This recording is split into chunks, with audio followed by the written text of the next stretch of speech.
Martian Mike. Little Martian Mikey was his handle. Oh yeah, this 8-year-old was a known quantity in the asteroid belt that surrounded the play place at the Galaxy Mall.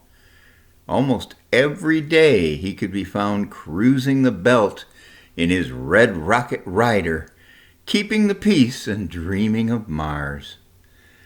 So it was no wonder as soon as a condo opened up on Jeff Bezos Boulevard, Mars, that Mike scooped it up.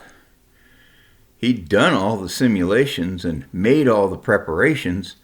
He was ready, willing, and able to make the planetary leap. Michael moved to Mars 4 years ago, but he hadn't been there in months, which doesn't include the mandatory 14 months it took to fly there from Earth and back. I mean, on top of that. Martians, which is what Earth transplants call themselves, always treat the travel time as a given. So Mike had just completed a 3-month trip over the course of 17 months. Get it? Well, neither did most Earthlings, which is what Martians call everybody who hasn't transplanted. Earthlings consider Martians to be a pretty weird bunch. To trade every comfort and convenience that Earth has to offer for a cold, dark life underground spelled the very definition of insanity. And they took their wives and children. Crazy.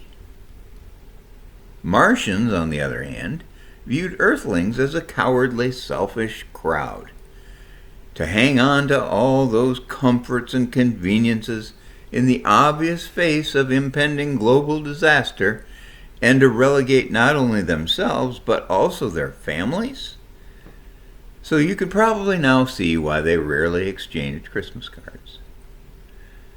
Anyway, that feud is fuel for future focus.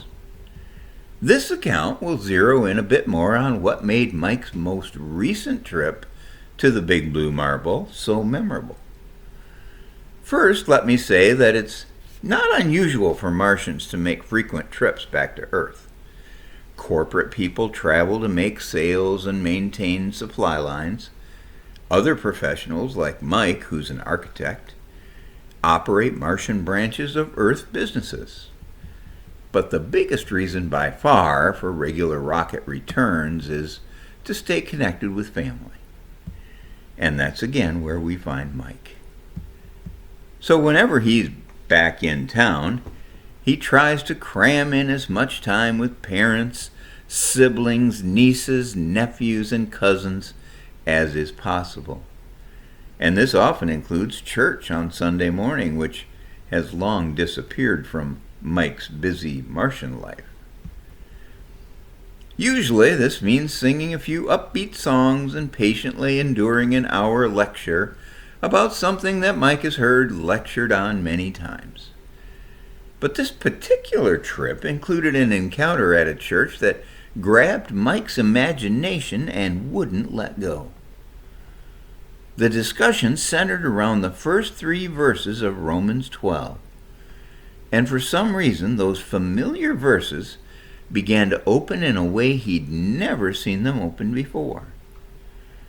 In kind of a there's way more here than you ever expected sort of a peek, like spider webs glimmering in sunlight, but still just glimmers and glimpses, nothing falling into focus. What? An urgent appeal to offer bodies as a living sacrifice? What? Was this a literal call to mutilation? Then some thin segue into a mind transformation that somehow frees us from something we didn't even know we were wrapped up in. All of this just so we can know God's will? Really? Was this guy claiming this to be the entire purpose of life? Like after all this time, knowing God's will is now surfacing as the entire reason for creation and redemption? So he flies back to Mars with these ideas mid-swirl in the back of his mind, and as he departs, he dons what has become his most familiar fashion accessory since making this move, his special suit. They used to call them spacesuits, but now that they're an everyday necessity, they just call them suits. The 7-month trip went well, and Mike's ride home from the spaceport was uneventful for the most part.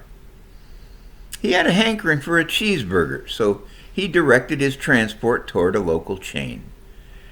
And as he finished the last savory bite, he was passing a famous ice cream chain. Mike really wasn't that hungry, but when he imagined the sweet taste, he just had to stop and order a flurry. It wasn't until he was home that he realized, hey, I wasn't going to eat that stuff anymore. After his latest doctor's appointment and chats with 2 uncles with heart issues, he had decided to clean up his diet. Basics like more salads, less salt, more protein, fewer carbs. But here he was, totally ignoring his new resolve. How did that happen so fast, he wondered. Then it dawned on him. His suit uses AI technology to anticipate his needs.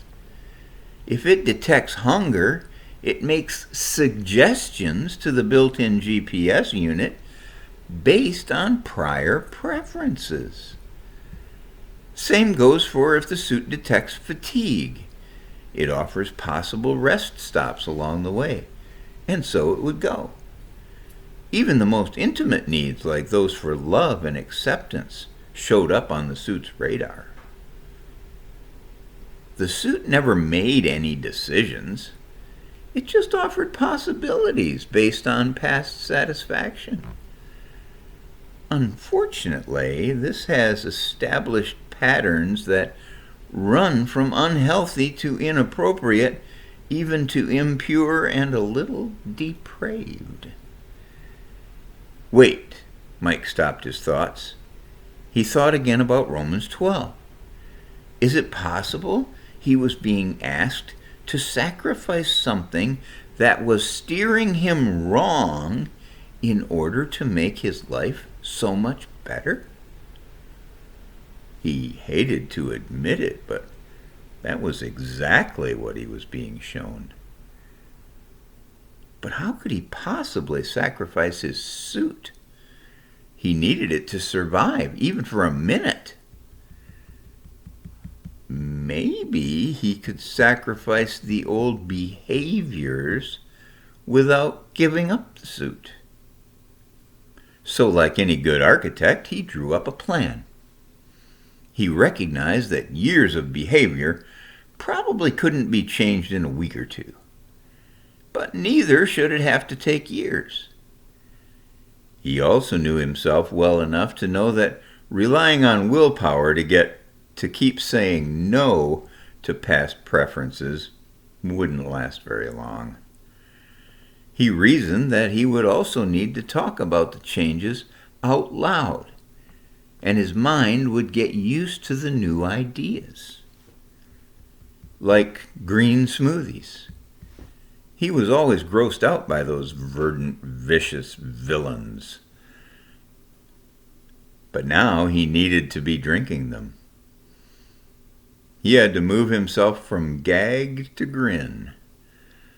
So he began declaring how much he enjoyed a good green smoothie, and how good he felt when he was drinking something that healthy. Then he'd take small sips of a small fruit smoothie, and gradually work himself up to those large kale and spinach bad boys, all the while talking about how good they were. Mike was coming along pretty good. His "what should I eat" and his "how shall I spend my free time" questions seemed to be heading in a very healthy direction. But then new stuff would pop up, like he got caught in an internet scam because he got greedy. Or he'd miss out on a job upgrade because he didn't think he was good enough. That's when he realized that even his best ideas for improving his life were limited to him. He had no one in his life who could see more than he did when they looked at him. So one summer evening, this came out again as Mike pondered Romans 12. He'd sacrificed old behaviors with new preferences and declarations, which meant that he was seeing something new, but still not seeing everything new there was to see. It was like he was looking in a mirror and trying to create a better image of himself. But his self-improving ideas were limited to what he saw in the mirror. Like, Mike would never look at himself and say, "You will become a great man," because he knew all his weaknesses and shortcomings. Where did this mirror even come from? What if man hadn't started out with a mirror? What if it was a window? What if sin had added a thick foil coat to the window that completely blocked the view of anything or anyone that may have been active in our lives before sin?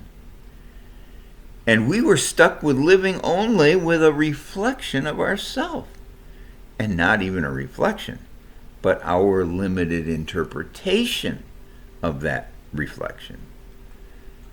Wow. Mike closed his eyes and leaned back in his chair as the depths of this thought began to sink in. He had spent his entire life building this version of himself, some parts on purpose, some by accident. His only input outside of his own opinions were the opinions of other equally flawed people, whoever happened to be in the reflection at the same time. And now he's hearing about a new opinion? And that opinion was that of the designer himself, the will of God? Not just an opinion about the world in general, but an opinion about Mike in particular? But how could Mike access this information? He had worked to improve himself by forming better opinions about himself, but that's as far as he could take it. Mike needed clues, insights that he could begin to declare over himself using better information to reprogram his mind the same way he reprogrammed his suit. He, of course, burst out laughing when he realized it was just such an insight in Romans that had brought him to this point, and that the black book in his hands was full of such insights. Not antiquated anecdotes or dusty diatribes, but crucial information from the designer to discover the truth about ourselves and our world, that when used correctly, begin to scratch through the foil to show the designer telling us exactly what he had in mind when he designed us. And as we get a view of his will that is way bigger and wiser than anything we could have imagined, we realize that life, it was never just about us. And the quicker we can see his will, the quicker we and humans in general can see versions of ourselves that reflect someone far greater than the fake foil failures we could build for ourselves. The Red Rider sat, long neglected in some scrapper's backyard. But the blast from the past can still be seen as Martian Mike keeps scraping mirrors from Mars to here and